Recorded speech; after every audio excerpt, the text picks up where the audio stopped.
¿Qué tal, hermanos? ¿Cómo se han portado? En ausencia y en presencia. Han estado santos e inmaculados delante del Señor. Bueno, así sea. Bendito sea Dios que ya estamos en el 2024, ¿verdad? Con salud, que es lo más importante. La salud es un tesoro. Me decía un hermano médico, usted quiere tener buena salud y perdonen la expresión, ¿verdad? Amarras el pico, me decía. Aprenda a comer sano y haga ejercicio, ¿verdad? Y es cierto, eso es parte de la mayordomía del cuerpo, ¿verdad? Y no descuidarse, estar echando un montón de hamburguesas, que el otro día en Suecia, no, en Islandia, pues prohibieron McDonald's, ¿verdad? Y entonces guardaron una muestra de la última hamburguesa que hizo McDonald's, eso fue hace como 6 años. La pusieron en un museo y la revisaron, hermano, y está intacta. Las papas como que se las habían hecho ayer, la carne igual, la lechuga y todo que le echan, hermano. Imagínese que usted se echa eso en el estómago, ¿verdad? Entonces hay que cuidarse, parte de la mayordomía. Disculpen los que son fans de las comidas rápidas, pero bueno, hay que cuidarse. Bueno, leamos Filipenses 1. Esa sección del capítulo 1, del versos 1 al 11, la hemos titulado Amor y preocupación personal que la distancia no destruye por una razón. Al apóstol Pablo con esta iglesia lo separaban cientos de kilómetros y no era fácil ir ahí. Sus 3 viajes misioneros, creo que solo en 3 estuvo ahí. Entonces, ese amor se mantenía caliente, se mantenía cálido, por varias razones, ¿verdad? En el verso 1 y 2 hay una salutación donde él manifiesta su cariño a esta iglesia a través de la carta que envía con el pastor de la iglesia de Filipos. Y también, ya en los versos 3 al 11, hace una oración a Dios por estos hermanos y de esa manera pues se mantiene también caliente la relación, ¿verdad? Porque uno puede decir, yo tengo familiares, tengo amigos y yo los amo y los quiero, pero usted no hace nada pues por mantener esa relación cálida, ¿verdad? Hay que hacer cosas, hermano, y una de ellas que tenemos los creyentes es la oración. Y ahí en el verso 3 y 4, él lo hace orando, ¿verdad? Dando gracias a Dios por estos hermanos. Y doy siempre a mi Dios, doy gracias a mi Dios siempre que me acuerdo de todos vosotros, siempre, en todas mis oraciones, rogando con gozo por todos vosotros. Es una manera de mantener en la memoria a los que amamos, ¿verdad? Y con las actitudes correctas. Luego el segundo aspecto lo muestra en el verso 5, por vuestra comunión en el Evangelio desde el primer día de hoy hasta ahora.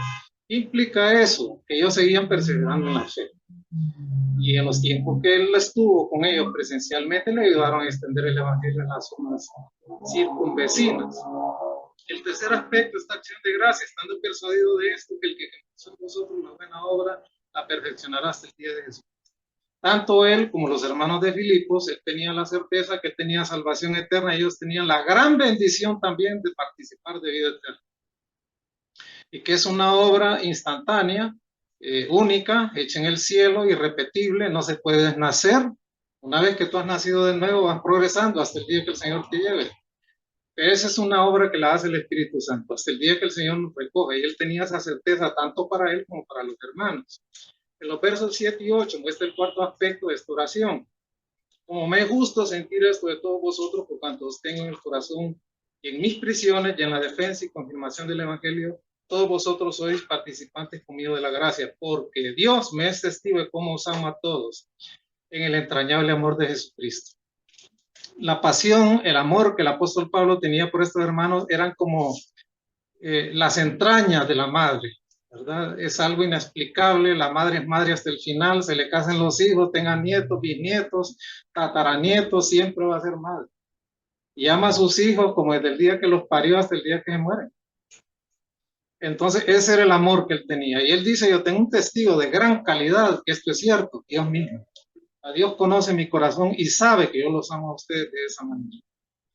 Y luego, en los versos 9 al 11 nos muestra el último aspecto. Dice, esto pido en oración que vuestro amor abunde más y más en ciencia y en todo conocimiento para que aprobéis lo mejor, a fin de que seáis sinceros e irreprensibles para el día de Cristo, llenos de frutos de justicia que son por medio de Jesucristo para la gloria y la alabanza de Dios. Así cierra su oración por ellos, ¿verdad?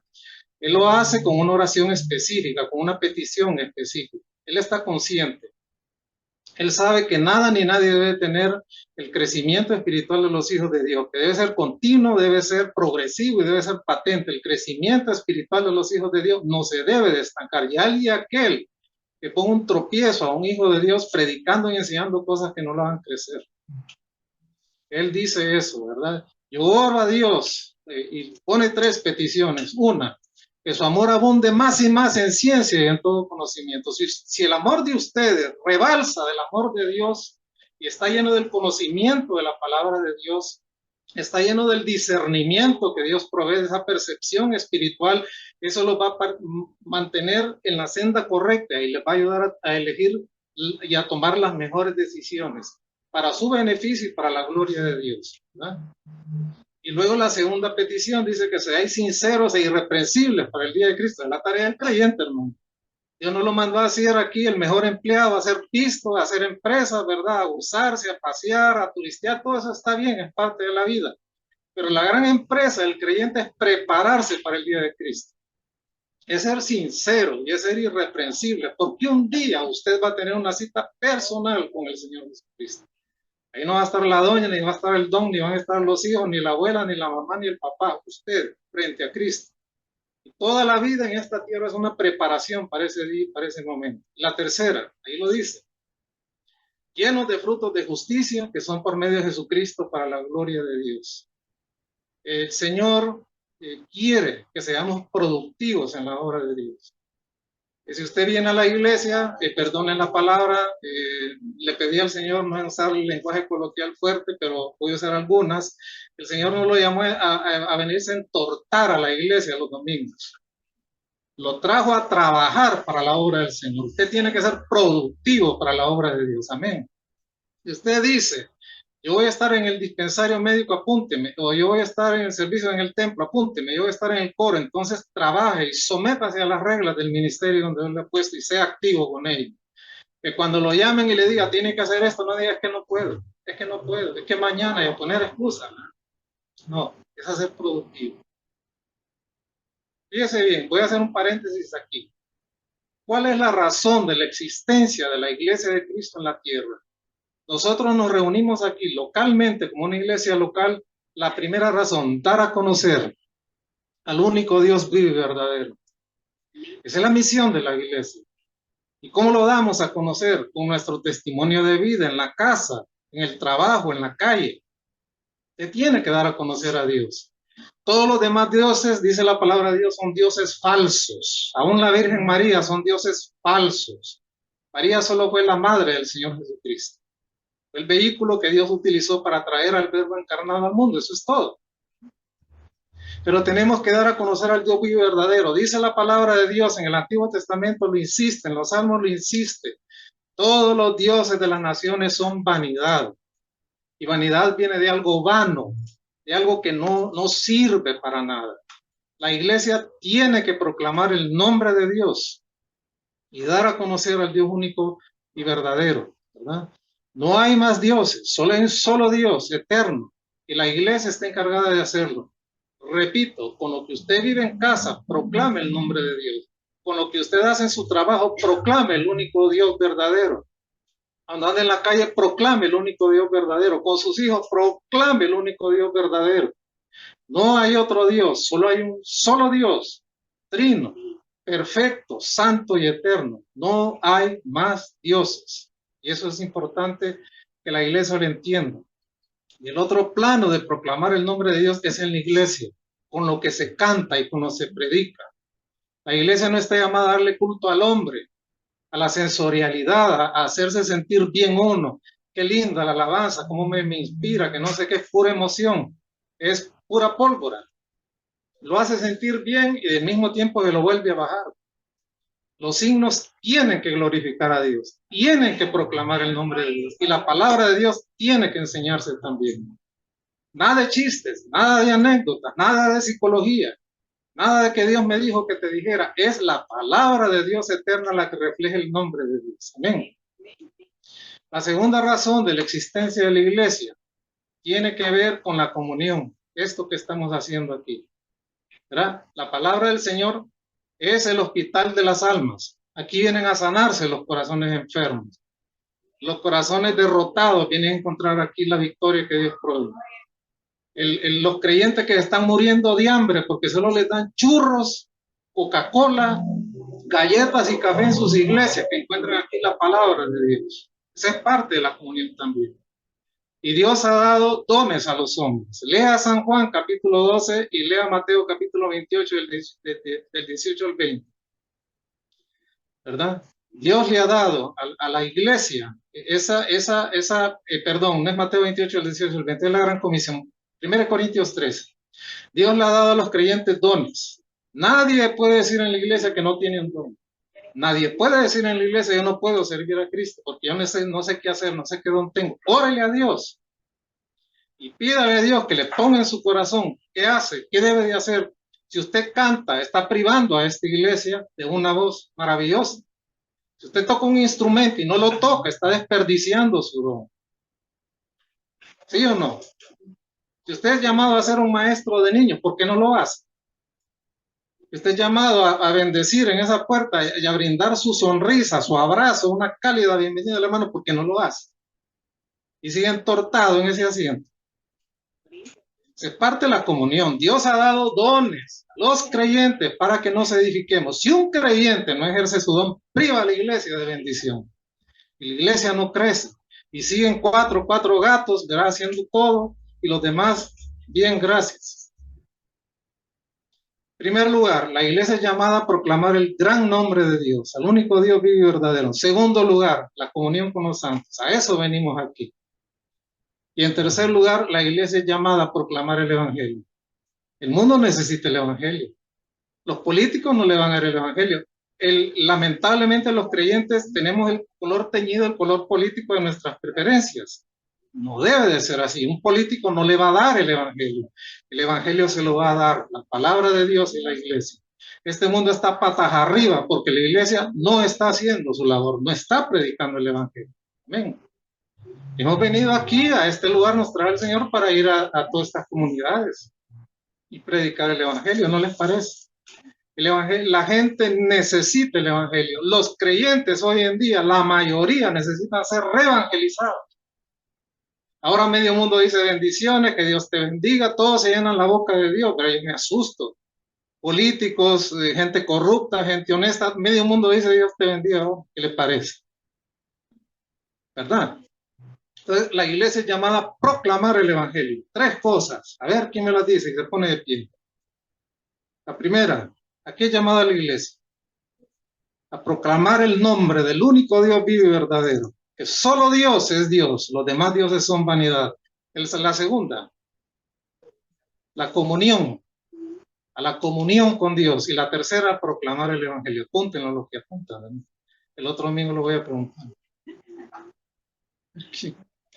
A ver, ¿quién se atreve a decirlo? De aquí, de aquí. No, hombre, no es posible. Vamos a ver. ¿Cuál es la primera tarea de la iglesia?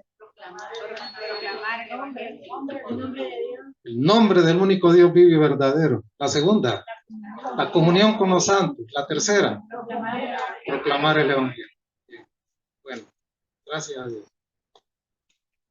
Bueno, vamos a leer los versos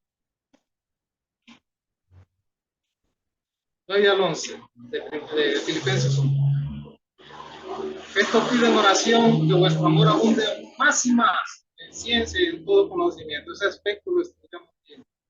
El segundo, bueno, la razón de que el amor abunde más y más en todo conocimiento para que probéis lo mejor. La segunda, para que seáis sinceros e irreprensibles para el día de Cristo. Esta es la segunda petición que hace el apóstol Pablo. El término sincero, hermanos, viene de una doble raíz griega. La primera connotación que tiene es algo que ha sido purificado por el sol.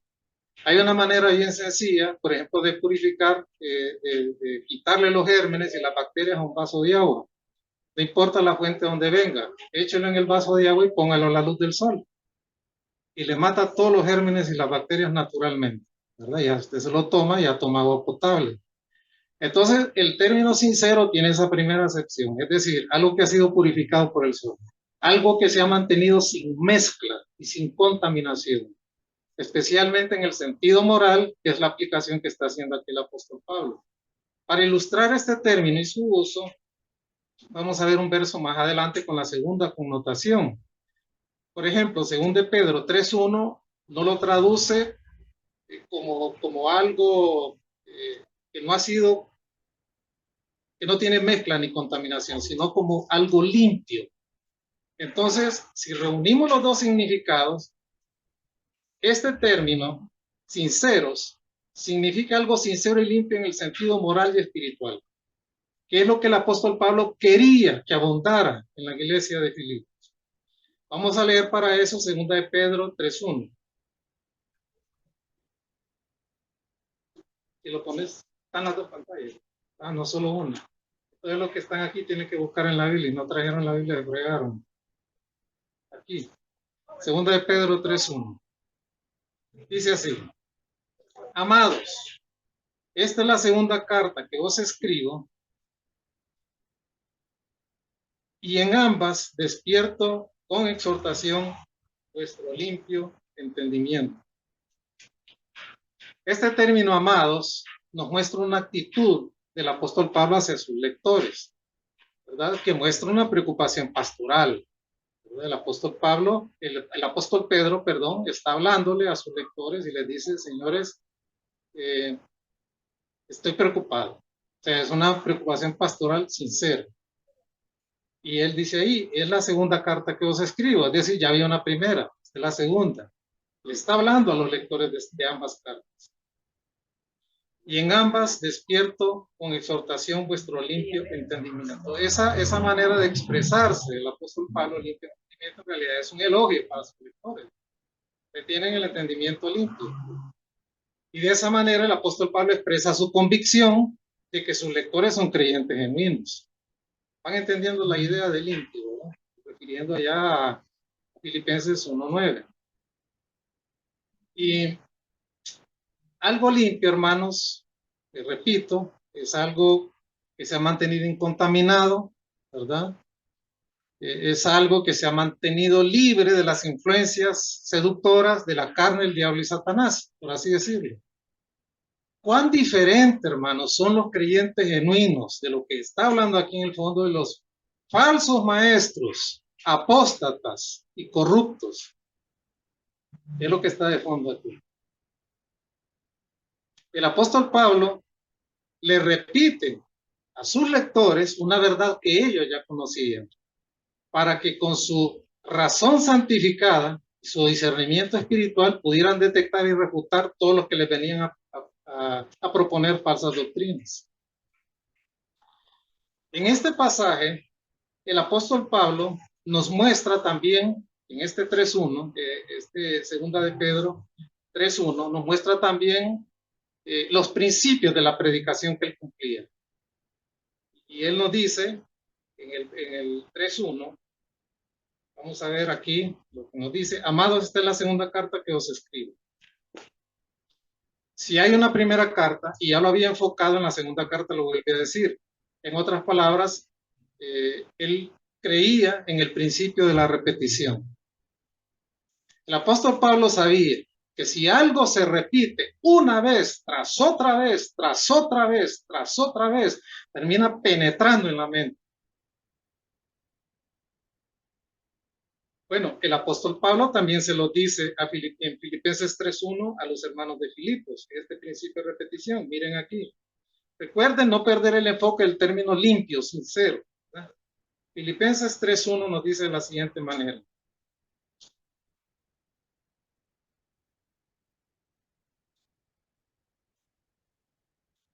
por lo demás, hermanos, gozaos en el Señor.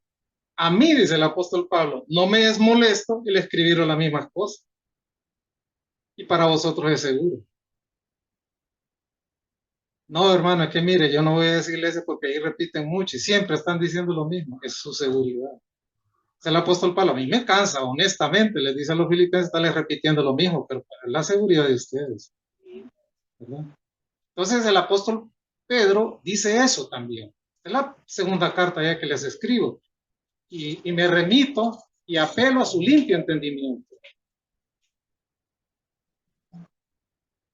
El apóstol Pablo sabía que si algo, el apóstol Pedro, perdón, sabía que si algo se repite con continuidad, termina introduciéndose en la mente, se asienta en la mente, especialmente con los niños. Los rudimentos del conocimiento en los niños así entran. Cuando ustedes recuerden la primaria hace muchos años atrás, ¿cómo aprendió el abecedario? ¿Cómo aprendió a leer y a cantar y a contar? Repetición. Lo que pasa, hermano, que muchas veces estamos demasiado ansiosos por oír cosas nuevas, por decir cosas nuevas. Esa es la comezón de oír de la mayoría de los cristianos hoy, ¿verdad?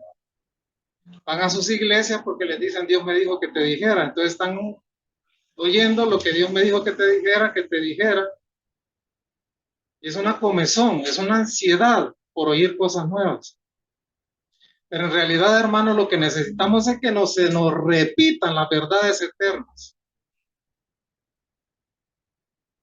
de las cuales nos olvidamos con facilidad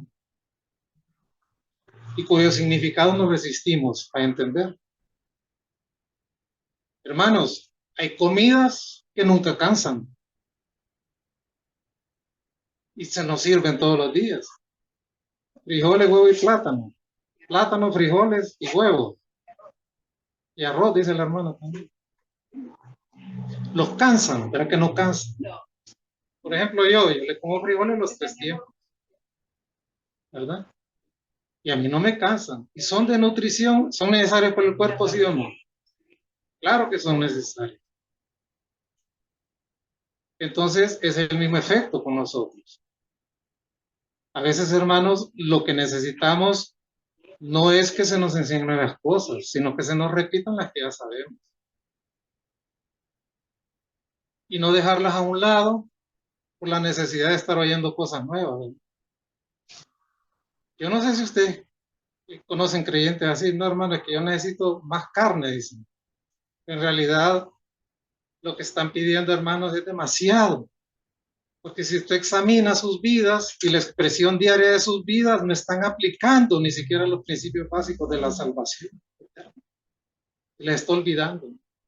Siempre andan diciendo que si la salvación se pierde. Siempre andan diciendo que el diablo oye lo que uno dice, entonces se lo irá a contar a otro. Tontera. ¿Para qué necesitas saber más si no aplicas lo más sencillo, lo más esencial? No lo manejas, pues. El ABC del Evangelio. ¿Se entiende? Por eso dice el apóstol Pablo, yo apelo a su limpio entendimiento. Y yo les voy a seguir repitiendo las mismas cosas, les dice a los filipenses allá en el capítulo 3. Pero también el apóstol Pedro lo dice, yo ya le escribí una carta, le estoy escribiendo la segunda y estoy apelando de nuevo a su limpio entendimiento. Un entendimiento que no esté contaminado y que no esté siendo influenciado por las influencias seductoras del mundo de la carne y Satanás. Por eso oraba el apóstol Pablo por los hermanos de Filipos, allá en Filipenses 1:9, ¿verdad? Que sean sinceros, limpios, irreprensibles para el día de Jesucristo. Aquí el segundo principio que podemos rescatar de lo que el apóstol Pablo, los principios de la predicación del apóstol Pedro 3:1, segundo de Pedro 3:1, es el valor de recordar. Una y otra vez, en el Nuevo Testamento en especial, se nos recuerda que la labor de la predicación y de la enseñanza no es tanto enseñar nuevas verdades, sino repetir las que ya se saben.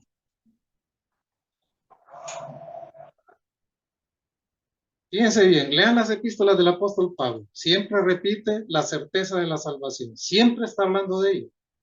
Siempre está hablando de la justicia imputada de Cristo. Siempre. Siempre está hablando de la capacidad de Dios para perdonar y limpiar el alma del creyente que peca. Pedro lo dice también en Primera de Juan. Juan lo dice en Primera de Juan. Los griegos decían que la mente es como una gran pizarra, inmensa pizarra. Y el tiempo, decían ellos, como una gran almohada que va borrando todas las líneas y las huellas del pasado. En realidad, hermanos, en una cierta situación, lo que necesitamos no es saber más cosas, sino recordar las que ya sabemos. Que Dios es fiel, que su misericordia es para siempre, que es grande en perdón, que aún en el juicio exhibe su misericordia, que nos ha amado con amor eterno, que nos ha dado una salvación irreversible y que nos está perfeccionando hasta llevar a su presencia y que nos espera una eternidad con Él. Son verdades eternas, claro, entonces hay que recordarlo. Y luego también, al elogiar al apóstol Pedro, a los hermanos a los cuales dirige esta carta, les dice: yo apelo a su limpio entendimiento. Lo que está haciendo el apóstol Pedro aquí es reconociendo el valor de un elogio. Lo que él quiere aquí es suscitar una mente pura. El término griego que utiliza aquí el apóstol Pablo es elikrinia, para hablar de transparencia, de pureza, de limpieza, que puede tener dos acepciones. Una, el grano que se mantiene limpio de la paja. ¿Cuántos han aporreado frijoles o han visto aporrear frijoles? Bueno, hasta que quedan limpitos, ¿verdad?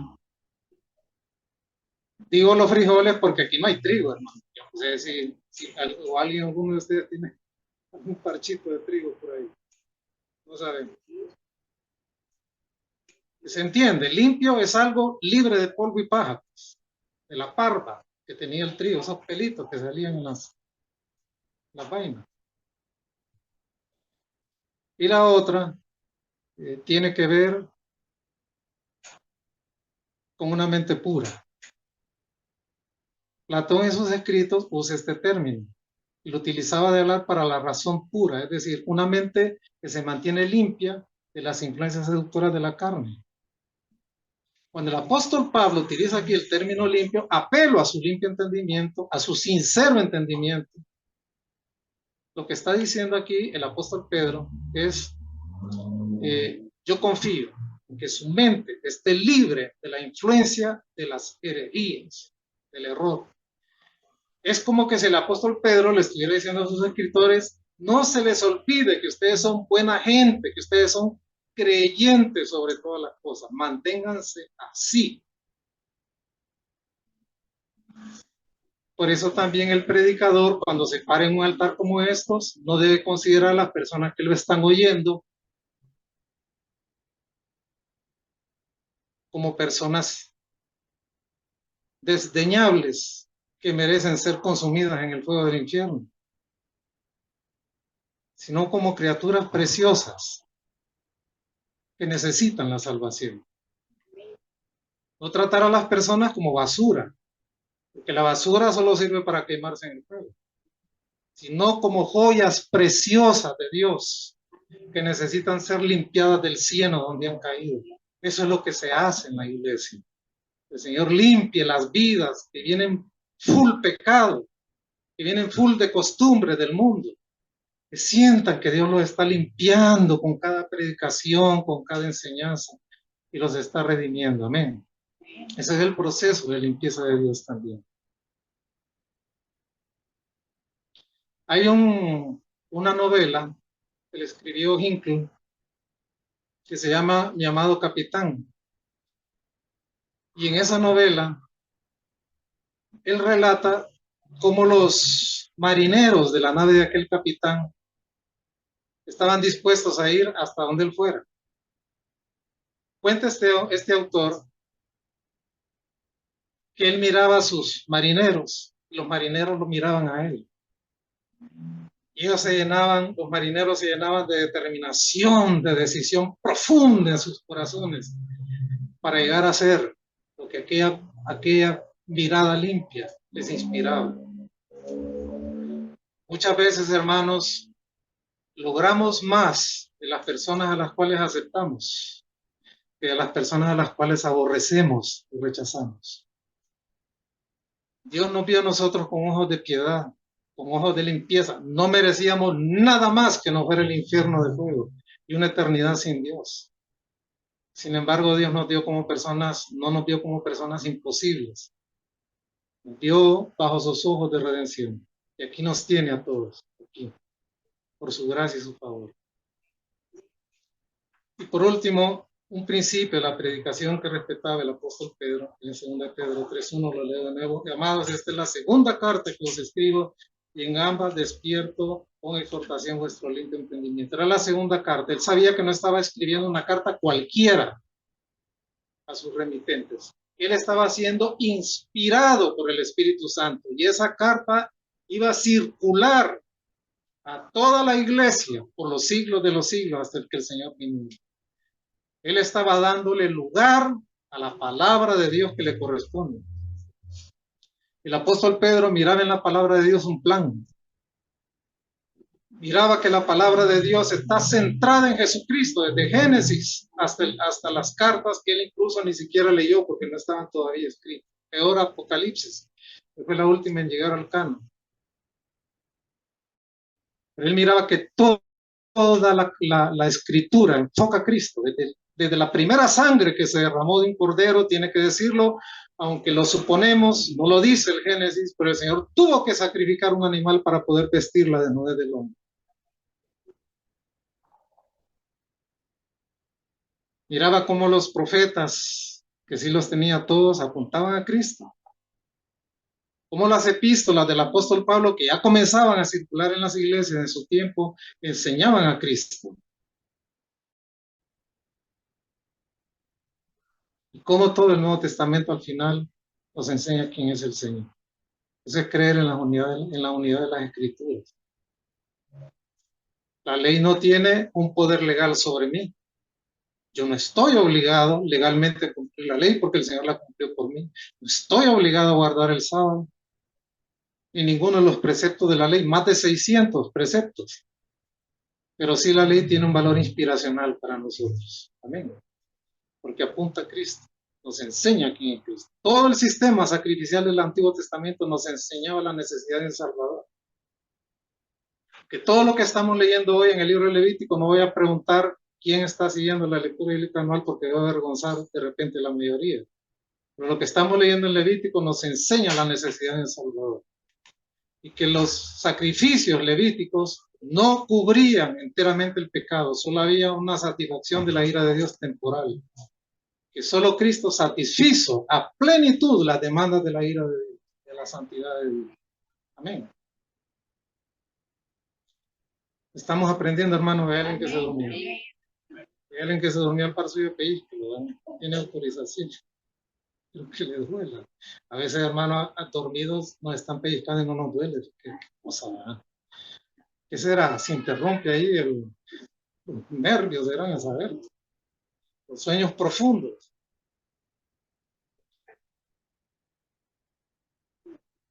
Y también vamos de nuevo a Filipenses 9. Hay dos cosas que el apóstol Pablo pide en su segunda petición. Dice ahí, y esto pide en oración que vuestro amor abunde más y más en ciencia y conocimiento. El 10, a fin de que aprobéis lo mejor para que seáis que sincero, ya vimos el término sincero, limpio. Ahora dice irreprensible. Algo irreprensible es algo que está libre de ofensas y de culpas. Es cuando, bueno, aquí está Ana y yo sé que hay otros abogados por aquí, cuando el juez ya evacúa toda la carga de pruebas que hay, ¿verdad? Llega el momento de evaluar si le da la libertad o no al sindicado y, bueno, declara la absolución porque revisó todo, pruebas testificales, etcétera. Y el tipo no tiene nada. ¿Qué significa eso? Libre de ofensas, libre de culpas. Así quiere el Señor que trabajemos en nuestra vida para el día que nos presentemos ante su tribunal. No para evaluar salvación, sino para calificar obras, para galardones. La preparación del creyente es ser sincero y ser irreprensible, es decir, sin ofensa y libre de culpas para el día de Cristo. Este término lo hemos ilustrado un poquito cuando el apóstol Pablo le tocó ir a Cesarea de Filipo, que era una ciudad costera. En realidad, Fue una ciudad creada por el gobierno romano para cuestiones administrativas, judiciales y todo lo que era el gobierno de Judea. Bajaban de Jerusalén, bajaban hasta llegar a Cesarea de Filipo. Lo acusaron y lo encontraron peloneando a dos judíos para que cumplieran los votos, recuerdan, allá en el templo, le dijeron que había metido impíos al templo, recuerdan, paganos, los hombres, y eran dos que andaban cumpliendo votos. Entonces lo agarraron, casi lo despedazan, y si no interviene el tribuno, lo hacen añicos a Pablo. Lo meten preso, y la pela a César porque los judíos querían juzgarlo ahí para hacerle una encerrona y mandarlo a matar. Pero bueno, logra al fin que lo juzguen ahí en Cesarea, por lo menos que lo examinen ahí, y él va y tiene que ver a Félix, el gobernador. ¿Recuerdan eso en el libro de Hechos, hermano? Ya de los capítulos 20 en adelante, ¿verdad? Porque le da la posibilidad a Félix de poder hablar frente a él y defenderse, pues, de una falsa acusación que le estaban haciendo. Dice aquí el texto. Hechos 24:16. Búsquenlo aquí porque no tienen pantalla y allá pueden verla si no andan Biblia. Dice ahí. Y por esto procuro siempre una conciencia sin ofensa ante Dios y ante los hombres. Dice el apóstol, mire, la defensa del apóstol Pablo aquí es de alguien que tiene la conciencia tranquila, ¿verdad? Entonces él se limita a relatar los hechos, ya lo vamos a leer ahí. Y los hechos que él relata son los siguientes, que en realidad dice, yo llegué a Jerusalén no para armar un macaneo ahí en el templo y meter gente pagana que no eran de la religión judía. Yo llevaba donativos de las iglesias del Asia Menor para los hermanos pobres de Jerusalén. Ahí fue donde me arrestaron, dice el apóstol Pablo. Y en realidad él estaba cumpliendo estrictamente la ley. Él entró al templo, hizo todo el aspecto ceremonial de purificación para poder entrar al templo y adorar. Y alguien le recomendó ahí de la iglesia de Jerusalén que metiera a dos hermanos que le faltaba cumplir votos y lo puso a rasurarse como era la ceremonia y los metió en el templo, pero en realidad no eran paganos, eran judíos. Y bueno, lo malinterpretaron, ¿no? Y lo arrestaron y lo matan. Pues en el trayecto de ahí a la fortaleza Antonia que estaba atrás del templo, en ese cuadrilátero casi lo despedazan, si intervienen los tribunos, lo matan. Hay algo, una cosa grande en el apóstol Pablo en este pasaje. Y es que sinceramente él está haciendo su defensa con fuerza, ¿verdad? Y con una veta de indignación. Él está indignado. Yo pienso, hermano, que alguien que lo estén acusando de algo que es falso indigna, cualquiera, ¿verdad? No se siente indignado usted. Le levanten un falso, especialmente los chismosos en el trabajo. Están viendo que su posición es mejor y que le están pagando un mejor salario a usted que a ellos, que usted se la ha ganado con esfuerzo y impulso, no vendiendo influencias. El apóstol Pablo se indigna y lo hace con fuerza su defensa. Pero también, hermanos, en el apóstol Pablo lo hace de esa manera, pero no lo hace autocomiserándose. ¿Sabe cuál es una gran tragedia en muchos seres humanos y muchos creyentes? La lástima propia. Les encanta inspirar la lástima propia, especialmente cuando se sienten cercados y cuando sienten que las demandas de Dios son fuertes para sus vidas. Toda la vida se hacen las víctimas y están poniendo toda la vida. Igual el padre irresponsable en la casa que teniendo el dinero prefiere ver a sus hijos limitados y no les da para comer. Se hacen las víctimas. Que no sabes en qué gasto yo y no sé en qué gastar. Es el problema que yo no miro en qué gastar el dinero. ¿Dónde está el dinero? En realidad, si el apóstol Pablo hubiese querido entrarle más duro a la cosa, la justicia le hubiera asistido. Como a cualquier persona que sus acciones más nobles se las están malinterpretando tan cruelmente, hermano. Él estaba haciendo un beneficio para la nación de Israel. No estaba actuando contra la nación. Mire usted el relato completo ahí en Hechos 24. Vamos a ir a leerlo. En pantalla, mira el que tiene oportunidad de ver la pantalla, ¿verdad? Ahí está en Hechos 24 este relato.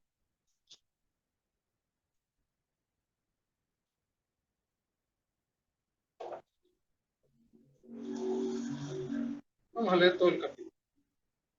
5 días después descendió el sumo sacerdote Ananías con algunos de los ancianos y un cierto orador llamado Tértulo. Miren, estos oradores, hermanos, eran finos con la lengua, eran buenísimos con la lengua. Contrataron a ese orador para que fuera a decir cosas que el apóstol Pablo nunca había hecho. Tértulo. Y comparecieron ante el gobernador contra Pablo. Cuando este fue llamado, Tértulo comenzó a acusarle diciendo: mírenle la labia a este hombre. Como debido a ti gozamos de gran paz y muchas cosas son bien gobernadas en el pueblo por tu prudencia, oh excelentísimo Félix, era un gran corrupto. Lo recibimos en todo tiempo y en todo lugar con toda gratitud. Pero para no molestarte más largamente, te ruego que nos oiga brevemente conforme a tu equidad. Que hemos hallado a este hombre, Pablo, que es una plaga, promotor de sediciones entre los judíos por todo el mundo y cabecilla de la secta de los nazarenos. ¿Cuándo? Intentó también profanar el templo y prendiéndole quisimos juzgarle conforme a nuestra ley, pero interviniendo el tribuno Licias con gran violencia lo quitó de nuestras manos y no lo matan, mandando a sus acusadores que viniesen a ti. Tú mismo, pues, al juzgarle podrás informarte de todas estas cosas de que les acusamos. Los judíos también corrijaban diciendo: así ser todo. Siempre hay lelo, ¿verdad?, detrás de la mentira. Y habiendo hecho señal el gobernador Félix a Pablo para que hablase, este respondió. Le dice Pablo: miren la diferencia entre el discurso de Tértulo y el de Pablo. Porque sé que desde hace muchos años eres juez de esta nación y con buen ánimo haré mi defensa. Como tú puedes cerciorarte, no hace más de 12 años que subí a adorar a Jerusalén. No me hallaron disputando con ninguno, ni amotinando a la multitud, ni en el templo, ni en las sinagogas, ni en la ciudad. Ni te pueden probar las cosas que ahora con las que me acusan. Pero esto te confieso, que según el camino que ellos llaman herejía, así sirvo al Dios de mis padres, el Dios único y verdadero, creyendo todas las cosas que en la ley y en los profetas están escritas, teniendo esperanza en Dios, la cual ellos también abrigan, de que ha de haber resurrección de los muertos, y de los justos como de los injustos.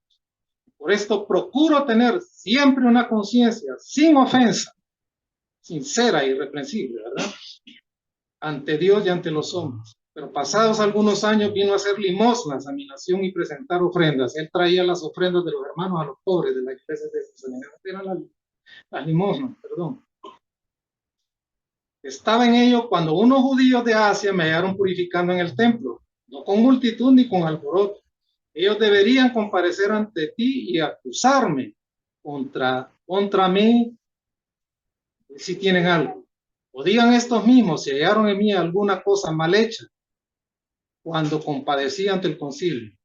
A no ser que estando entre ellos prorrumpí en alta voz acerca de la resurrección de los muertos, soy juzgado hoy por vosotros. Entonces Félix, oídas estas cosas, estando bien informado de ese camino, le aplazó diciendo: cuando descendiera el tribuno Licias, acabaré de conocer vuestro asunto. Y mandó al centurión que custodiase a Pablo para que le concediese alguna libertad y que no le impidiese a ninguno de los suyos servirle o venir a él. Algunos días después, viniendo Félix con Drusila, su mujer, que era judía, llamó a Pablo y le oyó acerca de la fe en Jesucristo. Pero al disertar Pablo acerca de la justicia, del dominio propio y del juicio venidero, Félix se espantó y dijo: ahora vete, pero cuando tenga oportunidad te llamaré. Miren lo que sigue. Esperaba también con esto que el apóstol Pablo le diera dinero para soltarlo, por lo cual muchas veces le hacía venir y hablar con él. Quería que el apóstol Pablo comprara su libertad con una coima, pues, para ponerle el lenguaje moderno. Pero al cabo de 2 años recibió Félix su sucesor a Poncio Festo, y queriendo Félix congraciarse con los judíos, dejó preso a Pablo. La situación de Pablo no cambió, siguió preso. Al final apela a César y va a Roma, muere. Pero eso cambió la conciencia limpia. El apóstol Pablo, o se le ensuciaron, no cambió. porque él quería vivir una vida sincera e irreprensible delante de Dios, porque sabía que al final el emperador romano lo condenaría a muerte, pero una vez muerto tendría que compadecer al tribunal de Cristo. Y ese era el tribunal al cual en realidad el apóstol Pablo le temía, porque no quería perder sus galardones. Amén. El Señor nos manda, hermanos, a través de esta oración del apóstol Pablo, en Filipenses capítulo 1, versos 9 al 11, que seamos llenos del amor de Dios, pero no está hablando de un amor sensorial, está hablando de un amor que se basa en el conocimiento de la palabra de Dios y en la experiencia de un testimonio de vida, porque de esa manera vamos a ser capaces de saber escoger el mejor camino para beneficio de nuestras vidas y la gloria de Dios. Y en segundo lugar, la que hoy vimos, que seamos sinceros, seamos irreprensibles, que trabajemos en esas dos características durante toda nuestra vida terrenal, porque un día vamos a enfrentar el tribunal de Cristo. Esa es la tarea de todo creyente. Amén. Puestos en pie, vamos a orar.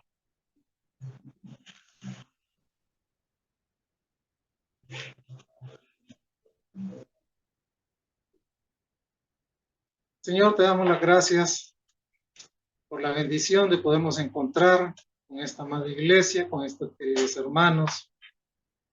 Permite, Padre, que la palabra de Dios no se pierda en las lagunas de nuestra mente. Que estas verdades repetidas una y otra vez, una y otra vez, una y otra vez, terminen penetrando, terminen introduciéndose en nuestra mente y terminen agarrando raíz y produciendo el fruto que tú quieres. Ayúdanos, Padre bendito, también a tener los mejores recuerdos que tenemos en Cristo y entender, Padre bendito, que esos recuerdos de las experiencias benditas en tu palabra, en la experiencia personal de cada quien, nos ayuden en los momentos difíciles que tengamos que recordarles. Y debemos entender también, Padre, no vernos como piltrafas, ni ver a los demás como piltrafas, ni acusar a nadie, Padre, porque tú siempre nos viste con ojos de misericordia, con los mismos ojos debemos de ver a los demás. No verles como personas vencidas, que ya no sirven para nada, que no pueden hacer nada en la vida, cuando pueden alcanzar la redención en primer lugar, que es la salvación eterna. Y luego, Padre bendito, ver el mover de Dios en la vida de una persona, redimiéndole en todos los aspectos de su vida. Ayúdanos también, Padre, a ver siempre la centralidad de tu palabra, a verte a ti, Cristo Jesús, en todos los planos de las Escrituras. Señor, anima nuestros corazones a la fe y a trabajar, Padre bendito, permitiendo que el amor de Dios replete nuestros corazones en todo conocimiento y discernimiento, para que aprobemos lo mejor y a ser sinceros, como decía al inicio de esta oración, Padre, e irreprensibles, sabiendo que un día al tribunal de Cristo iremos, que es lo más inmediato, el día que nos saque de este mundo. En el nombre de Jesús te damos las gracias, Señor. Amén y amén. Señor, les bendiga.